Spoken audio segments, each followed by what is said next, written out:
And for these talks, we invite all interested teaching staff and teaching support staff and teaching development staff at the EPiCUR partner universities to join us over lunch. So you're also welcome to eat. Nobody's going to frown upon it today. To join us for innovative impulses on teaching and learning.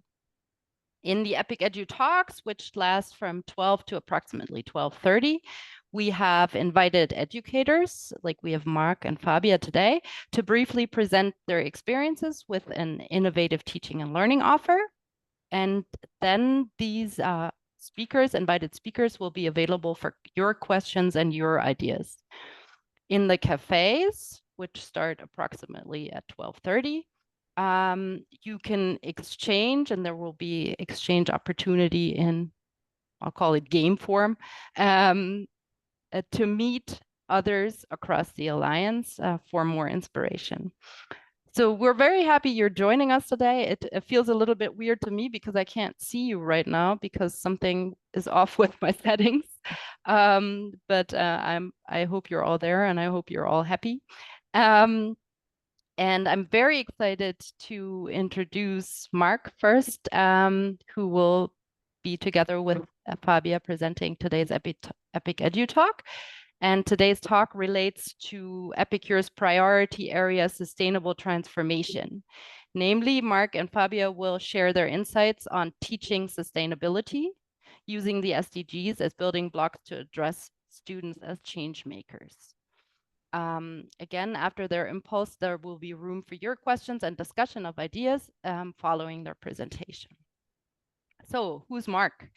Marc Frick studied philosophy and economics at the University of Heidelberg, where he also completed his PhD in political science in 2020.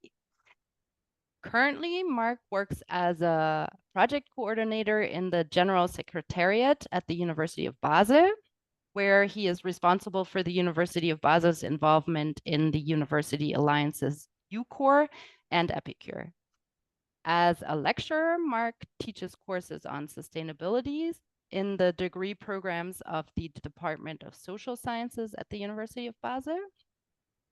And in both his work as a researcher interested in sustainability studies and social theory, and in his work as a project coordinator, Marc is really guided by the desire to create meaningful collaboration between people with different backgrounds and expertise. So here we really have this interdisciplinary aspect that is also a focus in EPiCUR.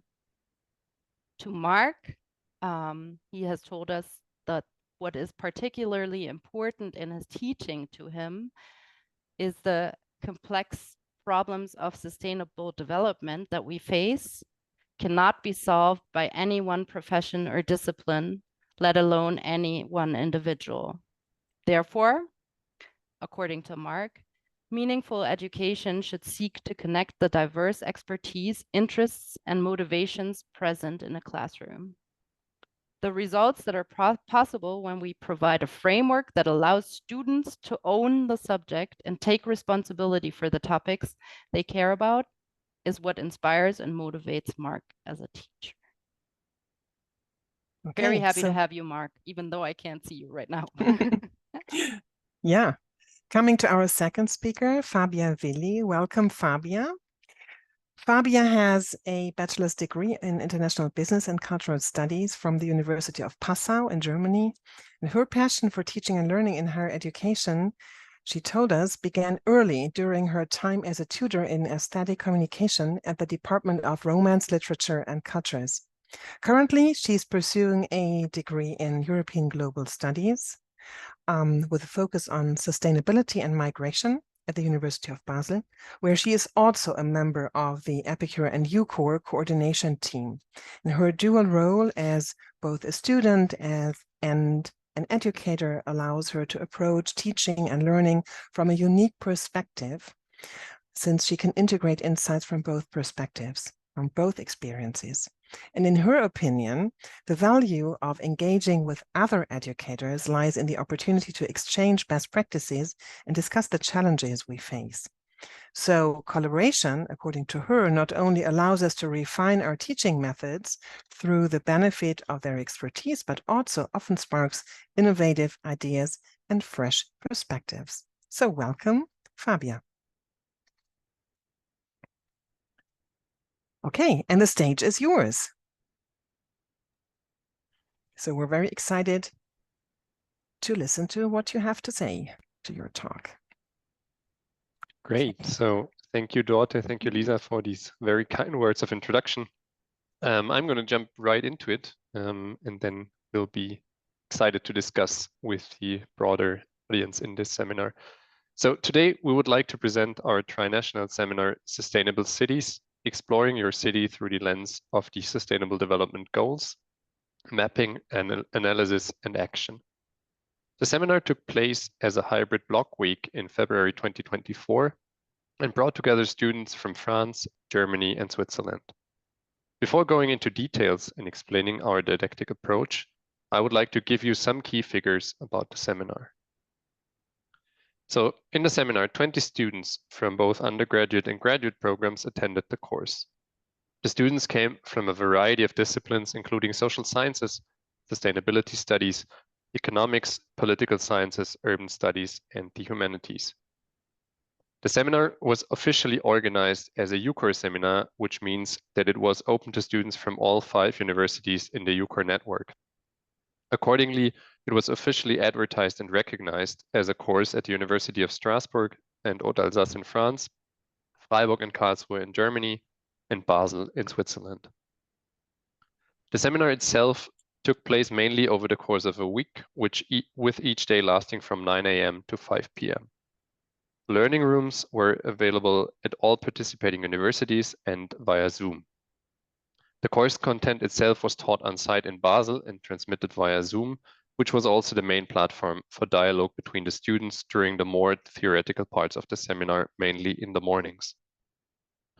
The practical group work was then organized by the students themselves. Some chose to work on site, others preferred to collaborate virtually.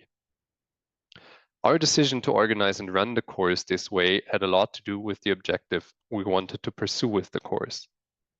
We actually wanted students whom we saw as experts in their respective contexts and realities to use the SDGs to analyze the state of sustainability in their cities. The aim of the course was to develop SDG walks, city explorations aimed at the public, presenting the cities represented in the course, reflecting on local sustainable development, the local historical, geographical, and political circumstances for sustainability, and seeking dialogue with people, especially with students from other cities and countries. For us as lecturers, it was essential to create a space where everyone could contribute and share their knowledge, interests, and motivations. We were excited to see how the students would use such a space to productively connect their individual expertise to the overall topic. In our case, the SDGs as a method to analyze sustainable development in their cities. Therefore, we aimed to create an open learning space that was characterized by intercultural exchange, an orientation towards sustainable action, and the students' agency to take responsibility for the course themselves. But how to create this open learning space in practice? Fabia will guide you through our journey to answering this question. In order to realize this open learning space, we created the following pillars. A clear thematic scope. Here, sustainable development in cities analyzed with a toolkit of SDGs. A toolkit with a broad variety of methods, such as stakeholder analysis and critical analysis of sustainability. A space for knowledge sharing and feedback, where we planned generous time slots for reflection in small groups and collectively collected our results on the platform Padlet. These 3 pillars guided the students in exploring the topic of sustainable Eucor cities, Freiburg, Strasbourg, and Basel, from different perspectives and enabled them to formulate targeted questions to structure their work. The framework conditions provided orientation, while simultaneously allowing for an open-ended approach, fostering a self-guided learning experience. These didactic choices reflect our core belief as educators that we do not have all the answers, nor do we pretend to. Our responsibility is to create an environment where everyone can contribute their knowledge, allowing us to collaboratively discover solutions. This leads us to the next question. What does actually happen in these spaces? And how does the dynamic among participants evolve? Our main role as lecturer was to guide and facilitate the students' learning process. It involved encouraging them to draw on their expertise and knowledge about their city, their interests in sustainability, and their creativity both individually and then as a group. By providing selective inputs and prompting questions for group discussions, we helped outline potential pathways for using the SDGs and developing individual focuses. Ultimately, the success of our seminar can be attributed to a key decision. We entrusted the students with a significant role in shaping the direction of their learning. By transferring part of the decision-making regarding the specific approaches explored, we relied on the intrinsic motivation to guide their progress and uncover personal insights. This empowerment was a driving force behind the seminar's impactful outcomes. We adapted our seminar inputs depending on the decisions that the students made in the development of their SDG walks and the resulting needs for theoretical tools. The specific design of the seminar was based on what was necessary for the successful implementation of the students' projects. The practical problem at hand became the decisive criterion for the selection of theoretical content provided. This approach fostered an environment where students embraced their role as changemakers, within the seminar as well as with regards to their perspectives on sustainable development in their cities. Our relationship with the students was equal and reciprocal, as they used the flexibility to adapt the seminar to their needs. For example, we implemented their original idea of a tri-national check-in, which allowed students from Germany, France, and Switzerland to have discussions and share ideas. Furthermore, we incorporated the students' desire to present their preliminary results in a short presentation at the end of the block seminar, which greatly enriched the SDG walks because of the feedback they exchanged with one another. These two examples illustrate how students from Strasbourg, Freiburg, and Basel valued interculturality and were eager to share different perspectives on the realities of life in their cities. Lastly, such open learning environments can lead to unexpected yet meaningful moments. After an intense seminar week, on my way to the train station, I passed a zero waste shop in Basel, where I encountered a group of our seminar students still passionately and deliberately working on their SDG walk. Beyond that, we were faced with the question of where academic achievements begin and where they end, and when addressing such big and complex issues as sustainability.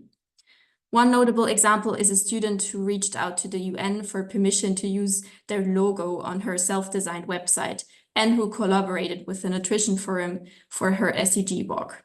This is just one of many examples. Next, Marc will outline the theoretical framework of our didactic approach. The didactic orientation of the seminar was based on the idea of a transdisciplinary problem-based learning approach. To formulate it with the so-called framework for integrated problem solving developed by the Freiburger scholar Arnim Wieck and his co-authors, the course addressed different competencies that are relevant to solve complex sustainability problems.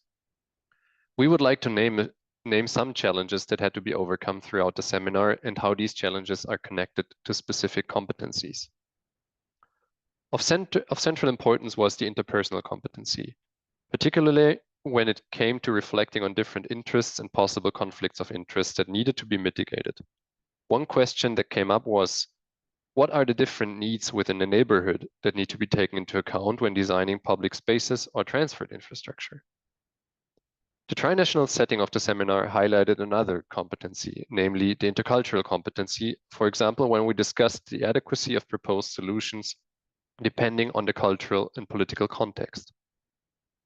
The SDGs themselves as a framework require systems thinking competency to understand and explore the interconnectedness of different SDGs and the consequences measures within one dimension of sustainability might have in other dimensions. For example, is it conceivable that the ecological upgrading of a neighborhood could lead to higher rents and thus have a negative impact on inclusivity and the social mix within that neighborhood.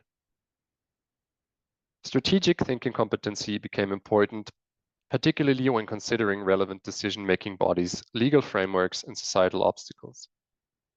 Who makes the decisions and shapes the legal rules for implementing a substantial sustainability strategy in my city? And how do the opportunities for individual influence differ in the centralized political system of France, the Federal Republic of Germany, or the even more federally organized system of Switzerland? In an action-oriented seminar, implementation competency is of course essential, since we aimed at the design of concrete and feasible ways of sustainable action. A competency that was required during the discussion of sustainability in a more comprehensive way is values thinking competency.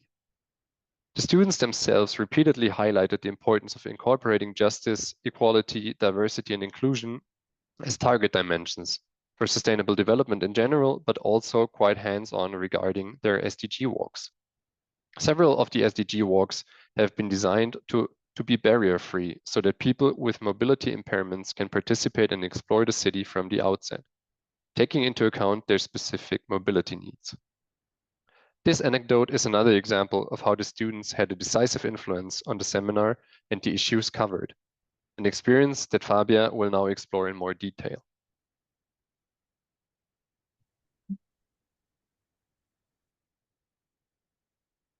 Sorry, no.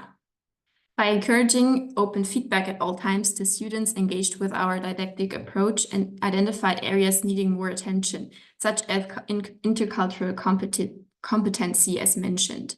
They also emphasized the importance of incorporating future sustainability scenarios in their cities, making us aware of the necessary futures thinking competency.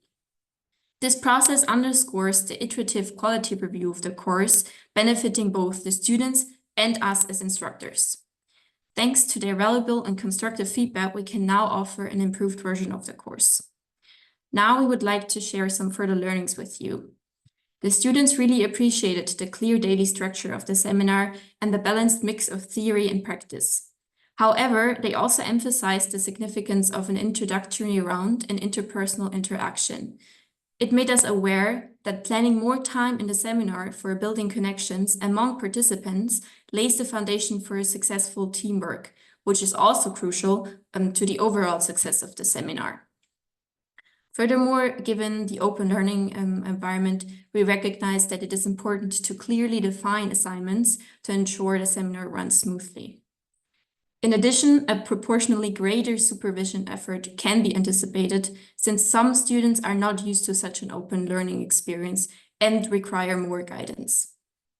Overall, these observations and lessons reaffirm the benefits of teaching at eye level and actively including students in the decision-making process, which leads us to our final outlook. This presentation was meant to give you an idea on how we approach our seminar that was meant to be problem-based and student-centered at the same time. We are very happy to see how the seminar itself converted into a kickoff of a variety of follow-up activities building on these results and the experiences we made. As you can see in the slide, students and colleagues at other Eucor universities have adopted the idea and developed it further. We're excited to see what momentum the project will take in the future, and would now like to thank you all for your attention and are looking forward to discussing our approach with all of you.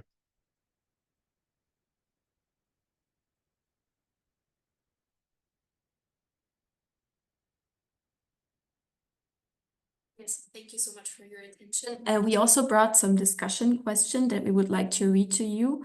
Afterwards, you can also just pick the question that interests you the most. So the first question concerns the role of the lecturers, omniscient experts or facilitators of collaborative capacity building. And the second question concerns the role of the students. And it's about the fine line between seeing students as mere knowledge consumers and overburdening them with a laissez-faire approach without a framework to guide them. And then the third question regarding students' deliverables, how to formulate an expectation horizon then allows for an ambitious approaches and yet provides guidance on what is realistically achievable within the context of the course. Thank you so much.